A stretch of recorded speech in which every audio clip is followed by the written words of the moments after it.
All right, so we finished up early access, a pre-release sealed, and a draft after the pre-release. Set's going to drop in a couple days, and now we're just looking at and kind of reflecting on our experiences, trying to figure out what top commons could be in the different colors. So just a quick note, looking at the top 4 commons, and something we need to consider is, some commons are going to perform better in some archetypes compared to others. So like when we look at white, for example, a card that is probably going to be really good in like white-green, for example, this farmer, 2/3 creates a food, and then pumps up a creature that turn based on how many food you have. Like you're getting 2 game objects that can be really useful. And you can maybe use the food in like white-black as well for sacking, triggers. This probably is not doing too much or enough in white-red, and probably not really in white-blue either. So a card like that is probably, a top 2 or 3 common in some color pairs, but probably not overall top 4. So that's just something to consider. And why are we doing this? So because there seem to be lots of like macro and micro synergies and archetypes that are probably going to try and have a linear plan, try and say A plus B equals something else. Because of that, there's probably going to be some drafts that can start off. You're trying to do one thing, and then you get cut from that thing. You're trying to do, the white-green food. For example, make tokens, leverage those tokens, like pump up your creatures, make your spells more useful. And someone, 2 seats to your right, open Frodo or Aragorn or something like that in those colors, and they just cut you off of it. And you're not seeing the cards that you really need in the archetype. And you've got to maybe pivot somewhere else. Because that can happen, and probably will happen in a reasonable number of the drafts if you're not careful. And kind of a focus on these commons are those that probably fit in multiple, at least 2, but ideally like 3 or all 4 of the main 2 color pair archetypes for that particular color.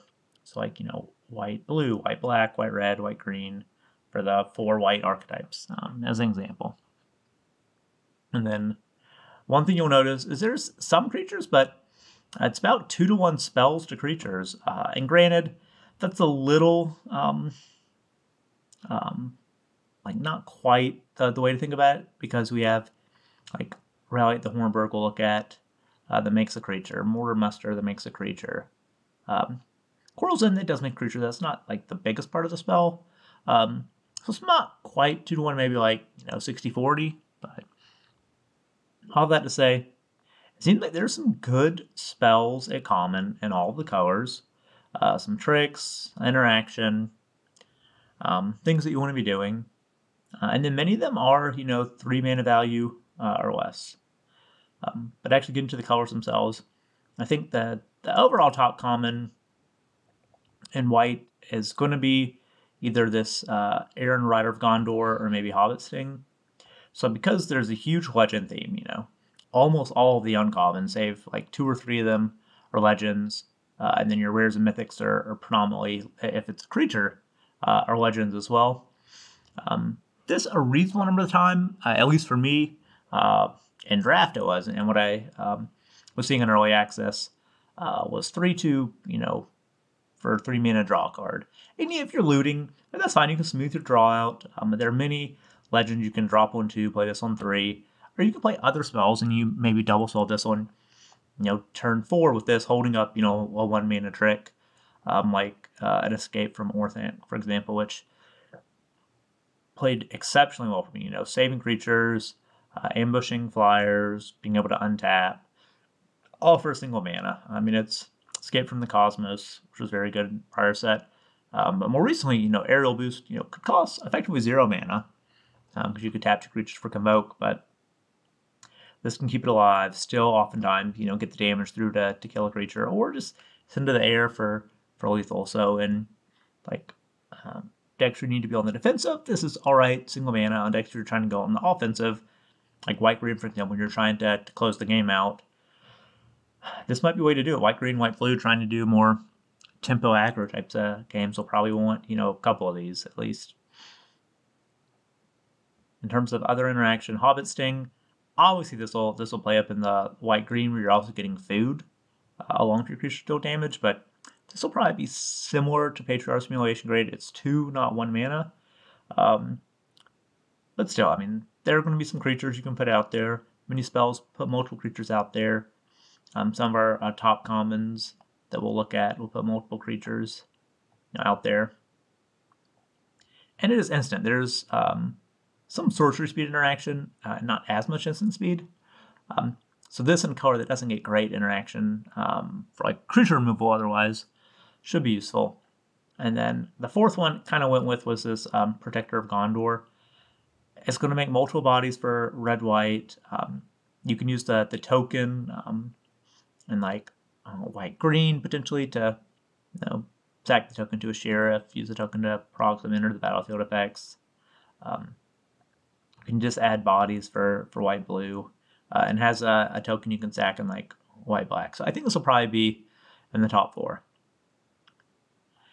After that, blue, kind of to be expected. I think, it's just going to be very spell-heavy, good support color.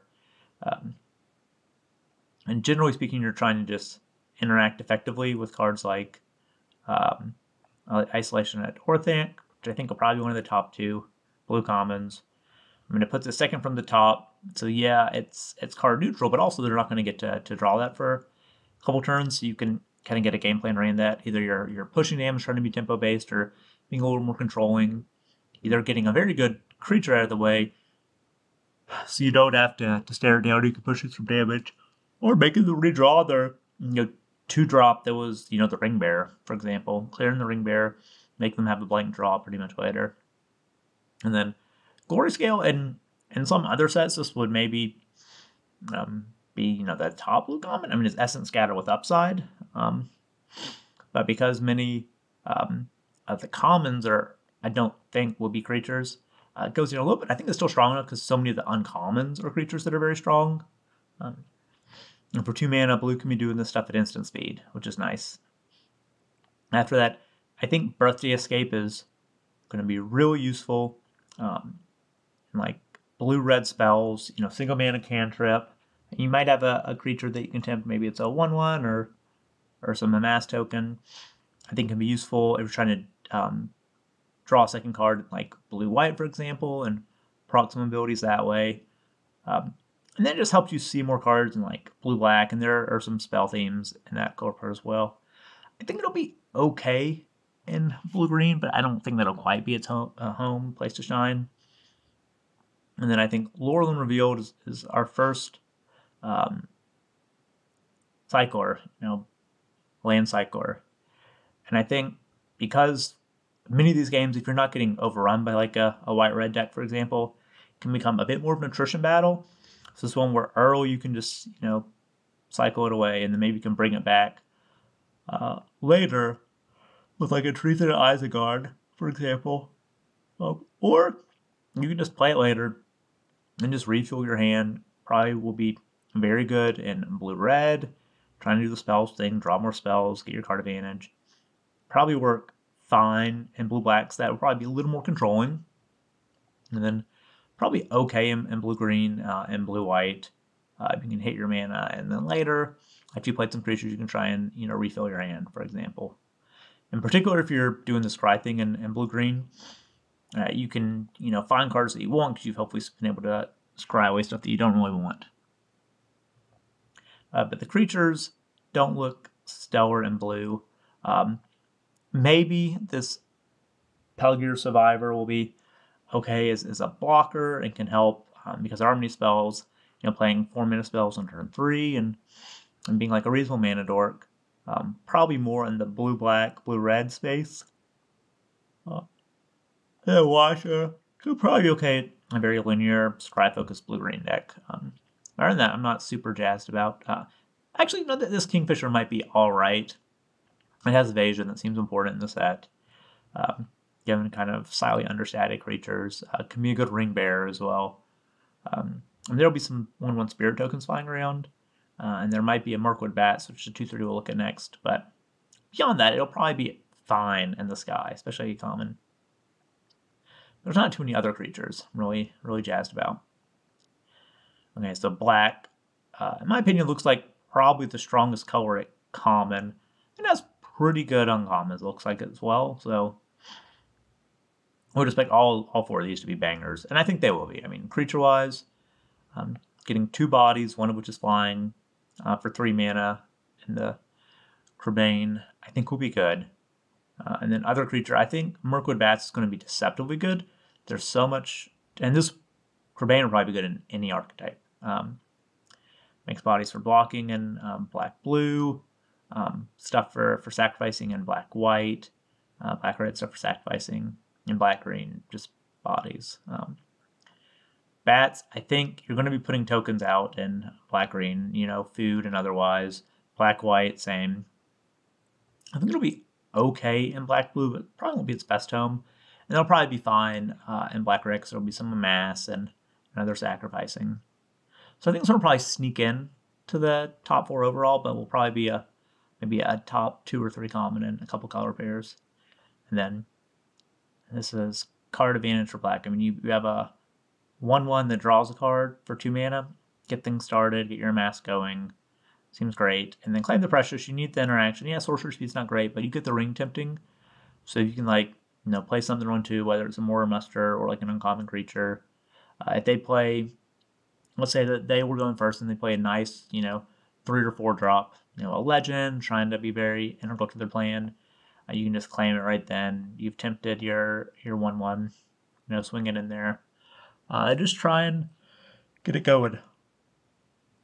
Let's say for red looks very aggressive. Pretty good creatures, good interaction. I think top 2 commons are probably going to be something between Smite the Deathless, just instant 3 mana, gets through indestructible, seems great. And Rallied Hornburg, and I think in deck for that. Rallied Hornburg, I think these are bodies for red-white, and particular soldiers, so might get, some of the uncommons to pump up your team or get double strike, those types of synergies. It's a spell that makes bodies for red-blue.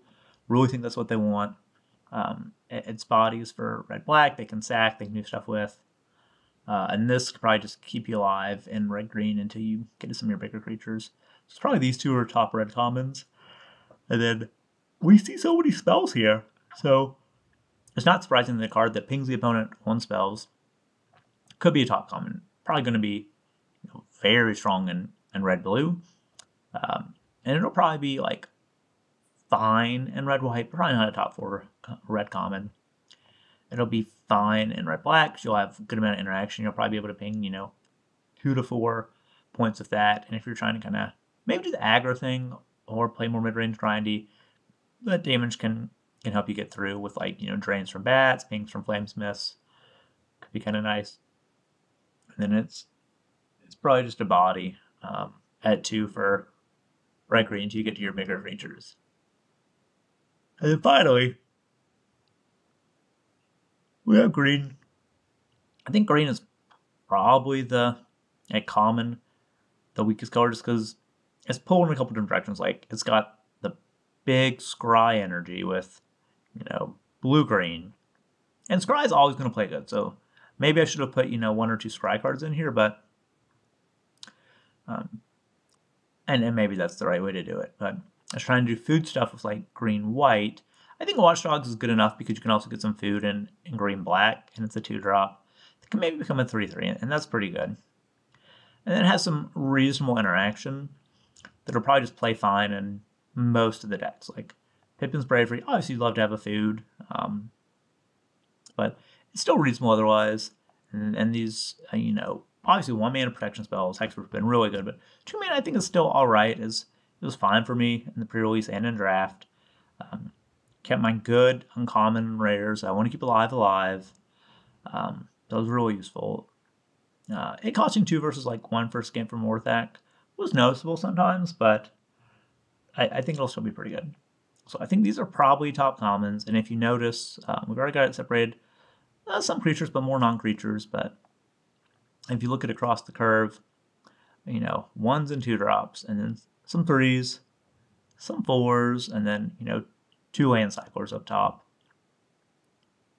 And that's kind of what could look like. So we'll see.